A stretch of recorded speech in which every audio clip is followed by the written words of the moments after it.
All right, guys, today I'm doing the window motor on this Z. As you can see, it's a pretty nice door setup here. Look at the speaker setup. He's got it nice and tucked away, and he still has the original plastic going around, so I'm gonna have to take off quite a bit, but here we go.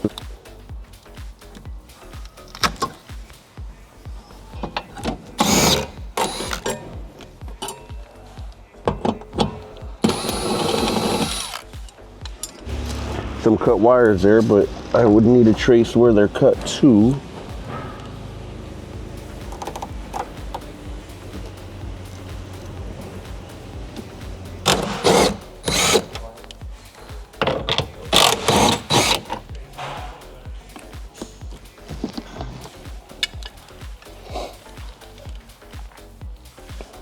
All right, guys, because his plastic is still so pristine, I'm actually remove as much as I can. That way it doesn't cause any tears and stuff, and it keeps its insulation properties that it should have. So I'm gonna go ahead and remove his sound system here and then go from there, because the motor's located right behind all this stuff right here. It won't roll up or down, and we thought it was maybe just plug related, stuff like that, but no, it's actually just the motor seems to be out. All right, guys, when doing your own window motor, you guys probably have, I mean, a lot of you have gone to custom setups because you've had your car for a while, but if not, you don't have to worry about it, all this stuff. It's not so complicated, but we'll just set that aside and keep moving forward. All right, guys, so sometimes, not all the time, you go through all the effort just to find out it was just unplugged. So in this case, luckily, we just plug it back in and it works just fine, and we move on from there. But, you know, you guys know how intricate these door panels are on these Zs.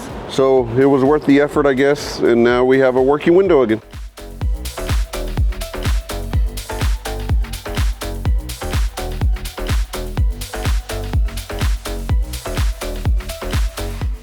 We are going to be talking about Roger's 95 LP2 wide-body Z32. This one, decent amount of history. It actually has our built motor that we did for Roger back in 2006, 2005. So Roger initially put this thing together himself. He bought all the parts from us over a course of a couple of years. He knew it was going to be a long time before he would get it running. He actually bought another Z32 in the meantime and drove that thing around. And oh gosh, probably about a year and a half ago, he came to us and said, hey, it's time I give you guys a Z32 to finish it. So we are about 90% complete with the project. I've got all the spark plugs out of it. We are gonna get oil pressure, Haltech Elite is installed. All our sensors are in.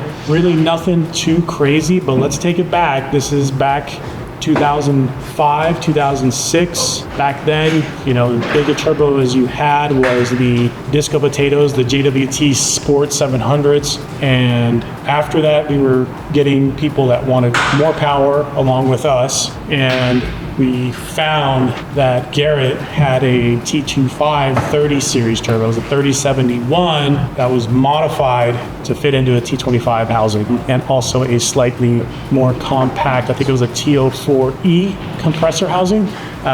Turbine housing is still a 6.486 is just way too much for this engine, but we ended up coming out with a turbo kit based off of that 3071. It's called the Specialty Z EXP 90 turbo kit, and came with its inlet piping, you know, all the fittings you needed to get it to work, and that setup was pretty good. It was worth about $850 to the tire on that turbo, and this is again with old school modifications. So the intercooler piping really hadn't been out yet, so guys were pushing the 7s and close to 8s on stock intercooler piping, so 2-inch stuff with those turbos. So this one is going to be a little bit of a mix mash of old school meets new school. So our old school turbo kit, it's got the Mike Smith exhaust manifolds on it. This one actually has, back in the day, TDM with Turbo Demon Works, guy out of Alabama, used to make some really cool front mount setups for the Z32, and also was one of the first ones to get a side mount setup of piping. So this is what it has. So you can see it's got the welds on it. So definitely old school. It's been polished out, looks really good. And what's fueling this thing too is pretty old school. It's got a set of 300-degree side feed fuel rails, and inside of those bad boys, we've got some SARD 850cc injectors. So back then, those are about as big of an injector as you could get. You know, really the top heat stuff really hadn't made its way to other platforms yet. So the 850s were pretty big for a side feed injector. So we've got those. This one has our full exhaust on it, which we'll get a few shots of that. 5-bolt downpipes, of course. Because we've got the Haltech, we're not going to be using the stock ECU. We've got our dummy MAFs in place, and this thing's just going to run gasoline, maybe C race gas, 100 octane. And Roger's not going to be pushing this thing for every little last ounce of power. So really for him, this was just a big project for him, a big undertaking for him, but he just wanted a really beautiful wide-body Z32. Our built motor, like I said, it's got the JWT 500 cams, bigger valves. So hoping this thing puts down around 550 wheel on our 91 octane. And yeah, we'll see if maybe we'll do like 100 octane, make a few more pounds of boost with it. But you know, this thing, when it's going to come all together, is going to be really, really nice. So we'll get this thing running, broken in, we'll tune it, and what you see is the way it's going to leave. So Roger is going to take over after we're done, and he is going to get the body, all the fenders installed.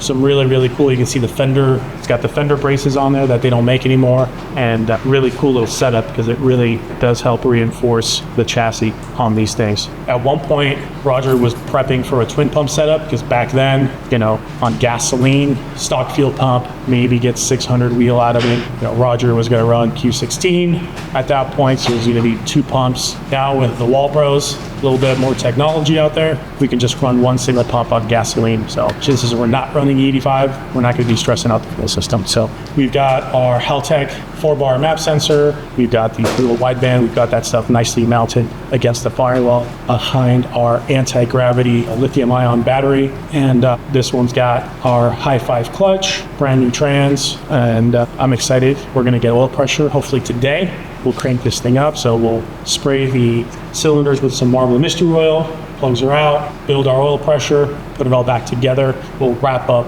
the rest of the fuel system as far as the tank goes, and then load a tune-up, and let's hear this thing roar. So yeah, this motor's been built for 18 years, and it's finally going to come to life.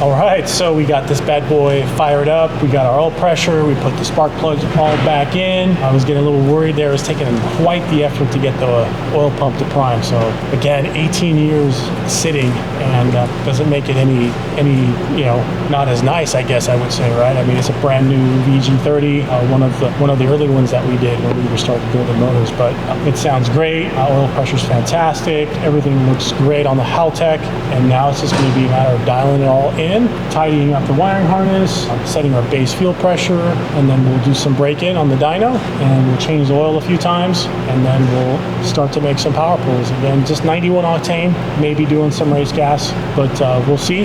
Benchmark, we're going to try and go for 550 on our California 91, and and then get this back to Roger so he can get it all back together, and he can finally, after all this time, probably over 20 years, he can finally drive his LP2 Z32.